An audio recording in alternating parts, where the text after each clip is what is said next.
Hello everyone. Right now I'm going to go over real quick 3 of the different functional groups for organic chemistry. Probably the first 3 ones that you will learn about in the class. Alkane, alkene, alkyne. And you can remember them because they go in alphabetical order first of this one letter that's different. Alkane has single bonds. Alkene has at least one double bond. Alkyne has at least one triple bond. So what do these look like when you're drawing them out? I'm going to use line diagrams. Those are my favorite. I think those are the easiest to understand. Every time you have the end of a line or a bend, that represents a carbon molecule. When I first started out, I did these with little dots at the ends to remind myself that that's a carbon. It's got 4 openings. And it's already implied with these bonds that every opening here is going to be filled by a hydrogen. You already know that. You don't need to write it out like that. So just here you already know you got 3 carbons and hydrogen 8, which you're going to do as 3. You know what the carbon already is by counting the points. Hydrogen is going to be 2n plus 2. So here we're doing 2 times 3. We know there's 3 plus 2.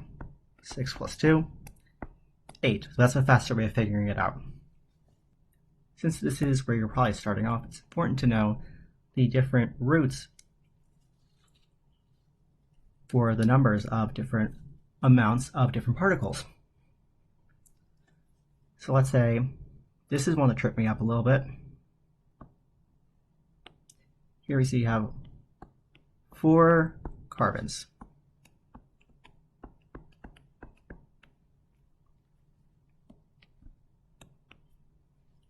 We know that alkanes, when you're naming them, they have that ending of ane. When you have 4 carbons, you're going to have the prefix bute. So this is butane. Bute for 4 carbons, ane because it's an alkane, there's only single bonds here. Now, if there was something attached to this, let's say we have a chlorine right there. We always want, well, first off, we're going to be numbering these carbon molecules, but you always want the carbon with something attached to it to have the lowest number possible. So we're not going to go 1, 2, 3, 4. We're going to go 1, 2, 3, 4 because we want this carbon here with the chloride to have the lowest number possible. So now it is 2-chlorobutane, specifying in there that on that second carbon there is a chlorine molecule attached. There can also be branches of carbons on there. Let's say here we got 5 carbons, 12 hydrogens, and let's do that. So I already know if this branch wasn't here, we'd have pentane. Pent for the 5 carbons. We want this carbon here to have the smallest number possible, so we're going to go 1, 2, 3, 4, 5. You know, I should just 1, 2, 3, 4, 5. And because there are 2 carbons here on this branch, the prefix for 2 is ethyl, or eth really. But because this is a branch, we're going to call it 2-ethyl. ethyl pentane.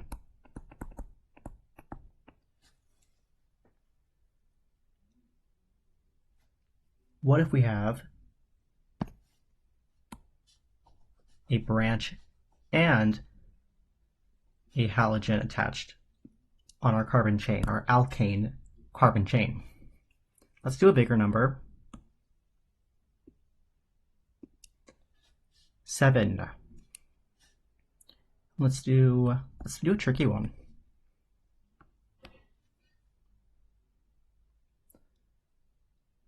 All right, so we have, let's do a bromine. Again, smallest number. So here we could go 1, 2, 3.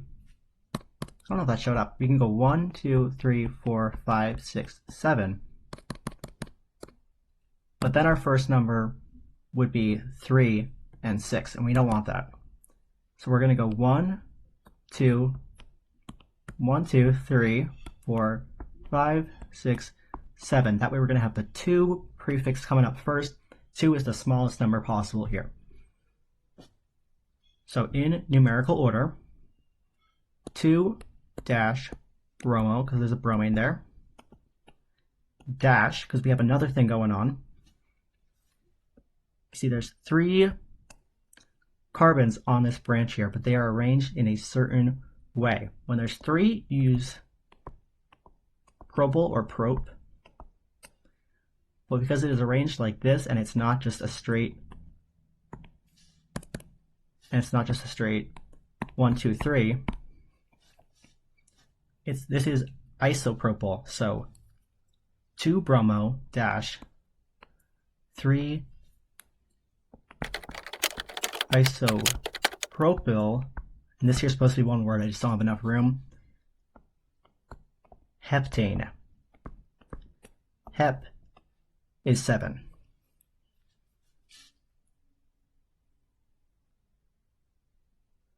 So real quick, what if I put another bromine right here?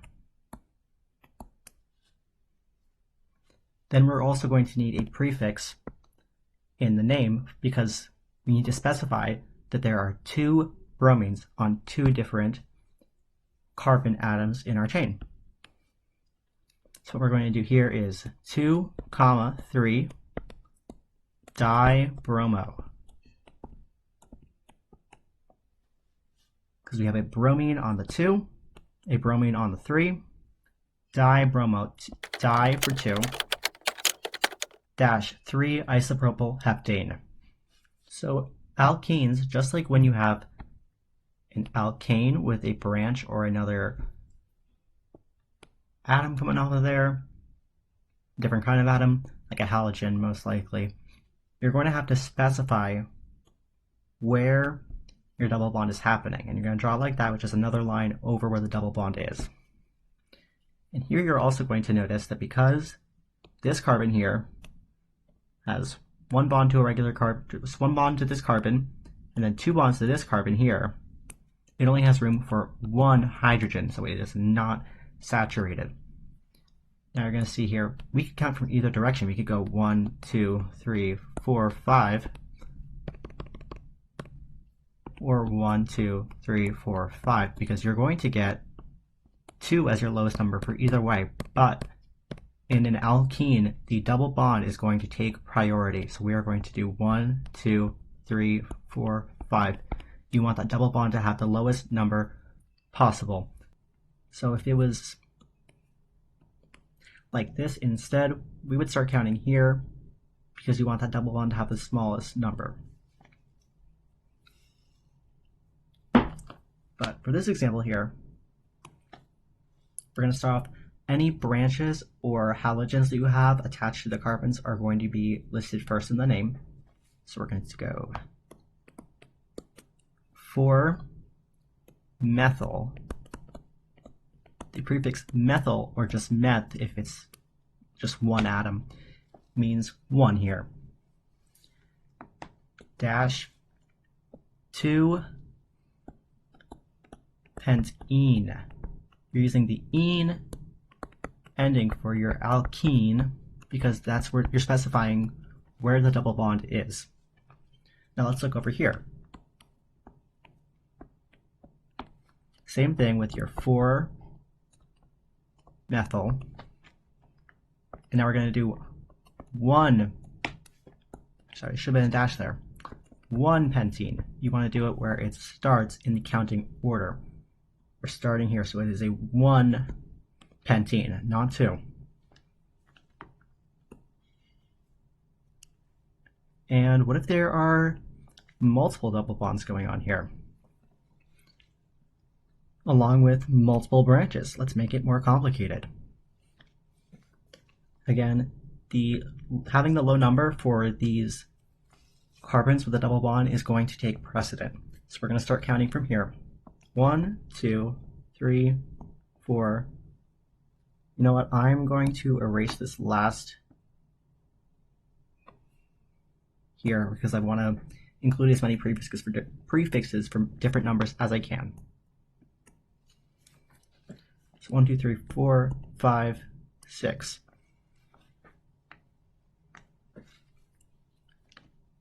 Again, we're going to start off with the branches first in the naming. No, let's leave it like this. Let's not make it too complicated. So, looking at our numbers here, we have a methyl branch on 4 and 5. So 4, 5 dash dimethyl, because we have 2 methyl groups, dash. We have 2 double bonds here, starting at 1, because you're going in that order, and then another one starting on 3. So 1, 3.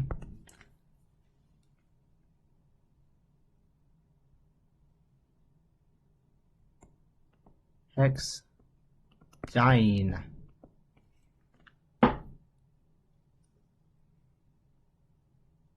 You want to put that prefix for the number of double bonds in the middle. So it's going to be number of carbons first, number of double bonds, and then your ene ending. And it's basically the same thing for if you're doing an alkyne, which is triple bonds. Essentially the same rules. Not as common though. So I'm just going to do one example real quick so you can just see it.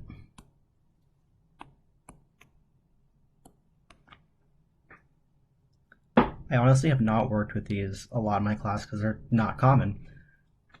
So I'm really not sure if you draw like that or like that. It's not important. But here you see you have 1, 2, 3, 4. 4, it doesn't matter which side you start from when you're counting for this, because it's going to end up the same either way. So just because 1, 2, 3, 4. But you can also do 1, 2, 3, 4, and you get the same name. So it's going to be 2 butene, because we got the 4 carbons, and it's an ine because it has a triple bond in it. We use the 2 at the front because that is where the triple bond starts when you're going with the flow of your numbered carbons. A super important application of alkene or double bonds is your benzene ring. It can be drawn like this or like this, but you have to remember that these are the same thing. This one does not have double bonds all the way around. It's still just the 3 alternating double bonds. And benzene rings come in a bunch of different derivatives which have their own names. For example, one you're going to see a lot is phenol. It's called phenol with the OL ending because it has that OH group, which means it's an alcohol.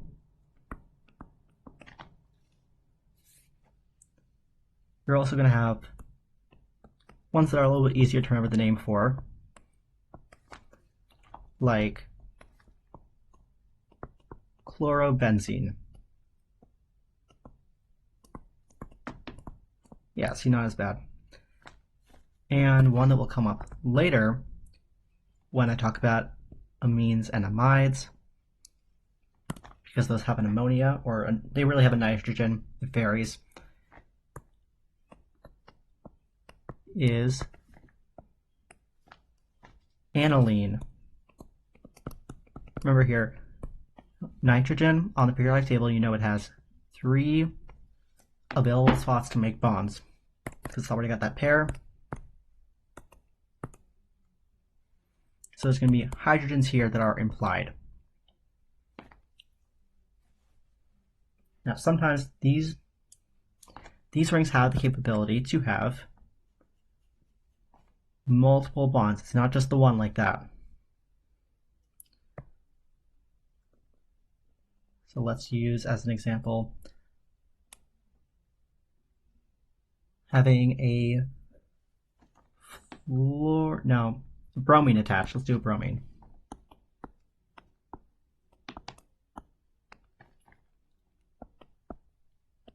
So if you have a bromine here and a bromine here, they are right next to each other on adjacent carbons. This is called ortho. So you could call it the long name is 1,2-dibromobenzene. Because remember, this is just called just the ring alone is a benzene ring.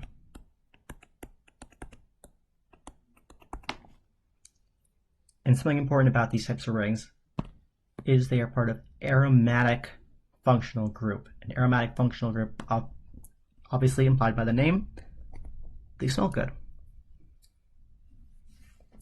But there's no formal way to name these except for putting the word benzene in there. You could also have a branch coming off of it. So like an ethyl branch.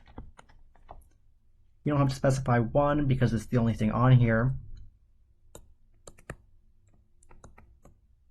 This is an ethyl benzene. So we already went over ortho when they're right next to each other. And what if you had a skip one? This is called meta. You can also use the prefix M. So M dimethyl benzene. It's a benzene ring. It doesn't really matter where the numbers are because it's going to look the same no matter what. The orientation doesn't matter. And if they are on opposite sides of the benzene ring, across like that, it's called para, and you can use the P prefix. By the way, you can use the O prefix for ortho. So P, para. Let's write out that.